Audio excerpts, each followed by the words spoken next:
Welcome to the Slop Farm. Enjoy the video. You start by putting parts where you can reach them without searching. This saves time and prevents mistakes. First, inspect the fuselage halves and mating surfaces, then sand any high spots so joints seat flush. Next, fit the motor mount and trial fit the motor and ESC to confirm clearance. You want wiring paths clear.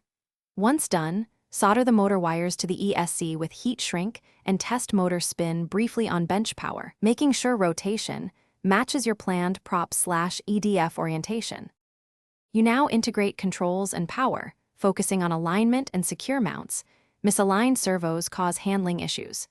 Glue servo trays, attach push rods, and use clevises to fine-tune centering. Check throws with dual rates set low at first. Then secure the ESC and route motor leads to minimize bends and heat buildup, making sure the battery hatch allows quick removal. Once done, bind and set failsafe on the receiver. Then perform a range check, with the prop removed to confirm clean radio links. You finish by verifying center of gravity and securing the canopy. An out-of-balance jet will be unstable. Power up and run a low-throttle taxi to confirm steering and motor smoothness, listening for odd noises and watching for heat buildup. Then perform a short hop with conservative control inputs, trimming surfaces incrementally. If something goes wrong, first recheck servo centering and linkage geometry, then inspect battery voltage under load and receiver failsafe. Addressing those three areas resolves.